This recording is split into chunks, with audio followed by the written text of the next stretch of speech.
हाय प्यारे बच्चों।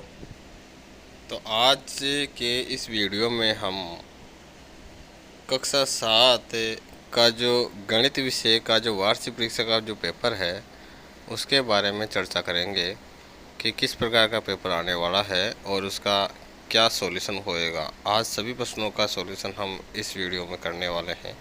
तो आइए वीडियो की शुरुआत करते हैं। तो देखिए पहला क्वेश्चन क्या कहता है। कोष्टक -10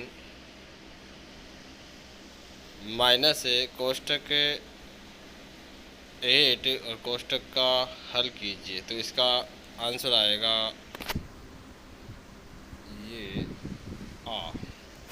इसी प्रकार जो दूसरा क्वेश्चन है 10 का 1/2 का मान होगा तो इसका उत्तर आएगा संख्याओं 1 1 2 3 4 3 2 1 2 2 4 5 का बहुलक होगा तो इसका बहुलक होगा 2।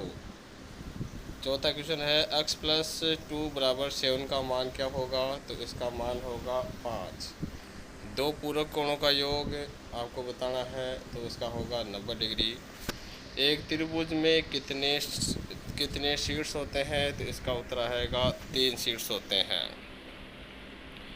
आगे देखिए सातवां क्वेश्चन 164 के 50% का मान होता है तो वो होता है 82 डिग्री।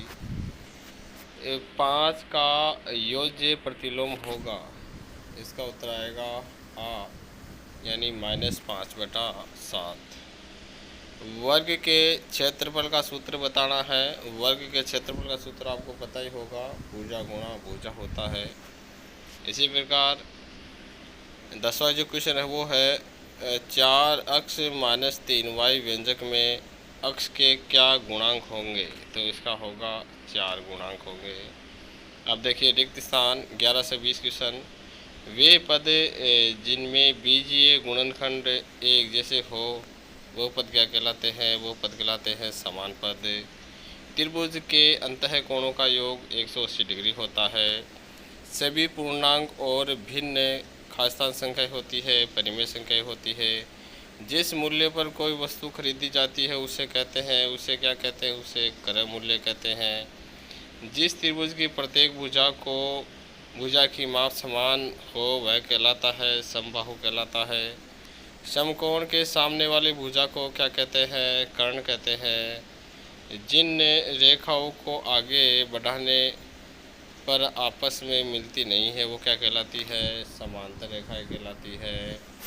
एक समीकरण में दोनों पक्षों में व्यंजकों का मान क्या होगा बताना है, वो समान होता है। इस कॉलम में देखो 2/3 गुणा ये बॉक्स है वर्ग बराबर 10/30 या फिर तो इसमें सीधा उत्तर ये आएगा 5/10 / 6/10। इस प्रकार देखिए बच्चों पेपर बहुत आसान है। आप आगे देखिए, आगे का जो क्वेश्चन है 20वें नंबर का वो आप देखिए। 20वें क्वेश्चन का उत्तर देखिए -61 प्लस बराबर -61 तो इसका उत्तर क्या होएगा तो वो आएगा 0। ये 0 वाले पे टिक लगाना है। इसी प्रकार 21 से लेकर 30 तक के जो क्वेश्चन है वो सत्य असत्य है। वो देखिए आप ए माइनस ए फिर कोष्टक है -b कोष्टक बंद बराबर a+b बराबर ये सही है क्या तो ये सत्य है। 35 × 4/5 = 28 सही है क्या, सही है। प्रथम 5 प्राकृत संख्याओं का माध्य 3 ये बिल्कुल गलत है। 2 अधिक कोण संपूरक हो सकते हैं, गलत बात है। यदि दो रेखाएं एक दूसरे को एक बिंदु पर प्रतिच्छेद करती है तो शीर्षाभिमुख कोण हमेशा समान रहेगा, सही बात है। किसी त्रिभुज का कोई बाह्य कोण एक सरल कोण हो सकता है, गलत है। ये सूत्र देखो लाभ प्रतिशत याद करने का सही है। -8 एक परिमेय संख्या है, सही है। एक वर्ताकार क्षेत्र के चारों ओर की दूरी उसकी परिधि कहलाती है, सही है। -4x = 5x होता है, गलत है ये। इसी प्रकार आगे क्वेश्चन देखिए, 31 से लेके 35 तक के क्वेश्चन को मिलाना है। आयत का क्षेत्रफल आपको पता ही होता है बच्चों, आयत का क्षेत्रफल होता है लंबाई गुणा चौड़ाई, तो इसको लंबाई गुणा चौड़ाई से मिलाना है। वर्ग का परिमाप 4 गुणा भुजा, वर्ग का क्षेत्रफल पाई आर स्क्वायर, समांतर चतुर्भुज का क्षेत्रफल होता है आधार इंटू ऊंचाई, और वर्ग की परिधि होती है 2 पाई आर। इसी प्रकार आगे देखिए, 36वें क्वेश्चन है, -12 अक्स वाई में से 6 अक्स वाई को घटाना है। तो देखो घटाने का मतलब हो गया, ये माइनस का चिन्ह है, माइनस प्लस से हमेशा प्लस, माइनस माइनस हमेशा मिलकर प्लस होता है, तो देखिए 18 अक्स वाई हो जाएगा। इसी प्रकार 37वां क्वेश्चन है, 5/4 प्लस कोष्टक -11/4 का योग कीजिए। तो ये 5/4 -11/4 बराबर 5 -11/4 बराबर -6/4। फिर इसी प्रकार जो 38वां नंबर का क्वेश्चन वो कहता है कि परिमेय संख्या किसे कहते हैं। तो वे संख्याएं जिन्हें पी क्यू के रूप में लिख सकते हैं, जहाँ पी क्यू पूर्णांक है तथा क्यू समांतर नहीं है जीरो के, इस प्रकार से इसको लिखना है। आप आराम से वीडियो को रोक रोक के देख के लिख के याद कर सकते हो। आगे देखिए, 39वां क्वेश्चन कहता है निम्न आकृतियों में अक्ष का मान ज्ञात करना है। तो देखिए 90 प्लस 30 प्लस अक्ष बराबर 180 डिग्री होता है। तो अक्ष प्लस 120 बराबर 180 डिग्री, तो अक्ष बराबर 180 में से 120 माइनस जाएंगे बराबर 60 डिग्री। 40वां नंबर का क्वेश्चन देखो, निम्नलिखित कोण का पूरक कोण ज्ञात करना है। तो पूरक कोण हो जाएगा 90 माइनस 57 बराबर 33 डिग्री। 41वें नंबर का देखो, त्रिभुज का क्षेत्रफल ज्ञात करना है। क्षेत्रफल का सूत्र 1/2 आधार इंटू ऊंचाई, तो 1/2 इंटू 5 इंटू 4, तो 6 सेंटीमीटर स्क्वायर इसका उत्तर आ जाएगा। इसी प्रकार 42वें नंबर का क्वेश्चन देखिए, एक कंपनी के 10 कर्मचारियों की आयु वर्षों में इस प्रकार है 32, 41, 28, 54, 35, 26, 23, 33, 38, 40। कर्मचारियों की आयु का परिसर क्या होगा। तो परिसर होगा 23 माइनस 54, सबसे छोटी आयु और सबसे बड़ी आयु। 49/50 को प्रतिशत बदलना है। तो 49/50 को इंटू कर देना है 100 से, तो काटेंगे तो 50 से काटेंगे 100 को 2 बार में, और फिर 2 को 49 से इंटू करने पर 98% हो जाएगा। अक्ष के तिगुणे और 14 का योग 35 है, तो इसे समीकरण के रूप में लिखो, 3 अक्ष प्लस 14 बराबर 35।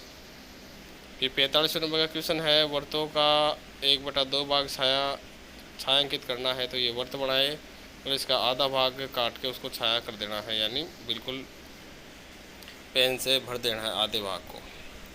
अब 46वें नंबर का जो क्वेश्चन है वो कह रहा है कि विभिन्न 6 कक्षाओं के विद्यार्थियों की संख्या सारणी में दी गई है और इन आंकड़ों को एक दंड आरेख में निरूपित करना है। तो देखिए ऊपर कक्षा दे रखी है, नीचे विद्यार्थी दे रखा है। ऐसा आपको एक आरेख बनाना है जिसमें एक नीचे आड़ी रेखा खींचनी है, वो हम कक्षा ले सकते हैं। यहाँ डाल देंगे हम कक्षा 5, 6, 7, जैसे कि पहला वाला जो आरेख है उसमें डाल देंगे हम 5, फिर यहाँ डाल देंगे हम 6, यहाँ डाल देंगे हम 7, यहाँ डाल देंगे हम 8, यहाँ डाल देंगे हम 9, और यहाँ डाल देंगे हम 10, और ऊपर डाल देंगे 80, 90, 100, 120, 130, 140।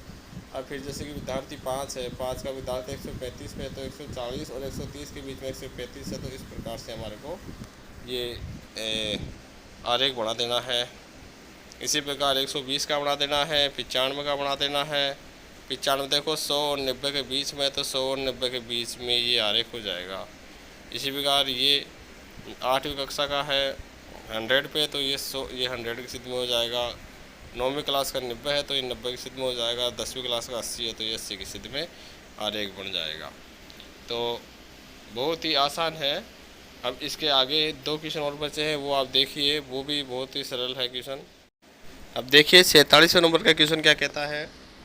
त्रिभुज अक्स वाई जेड की रचना कीजिए जिसमें अक्स वाई 4.5 सेंटीमीटर हो, वाई जेड बराबर 5 सेंटीमीटर तथा जेड और अक्स बराबर 6 सेंटीमीटर हो।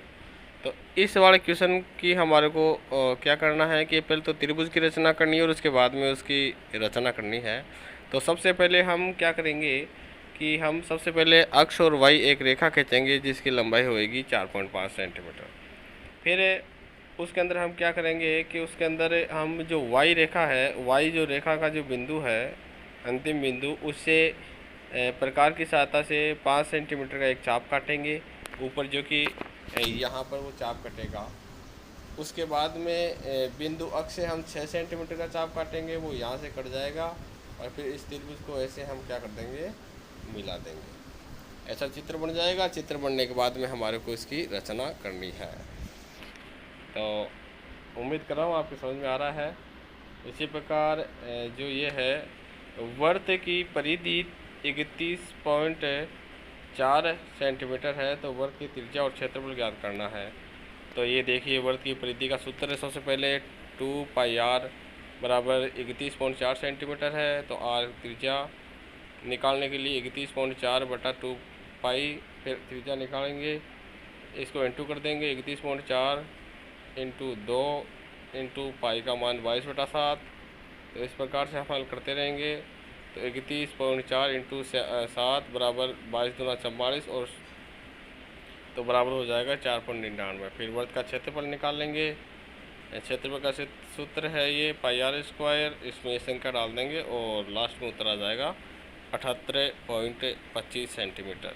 तो इस प्रकार से हमारा ये जो मैथ का पेपर है वो बहुत ही आसानी से सॉल्व हो जाएगा। सभी बच्चों से निवेदन है कि पेपर को ज़्यादा से ज़्यादा शेयर करें अपने मित्रों के पास में और वीडियो का आनंद लें। आज की वीडियो में बस इतना ही। अगर पसंद आया हो तो लाइक, शेयर और सब्सक्राइब करना ना भूलें। धन्यवाद।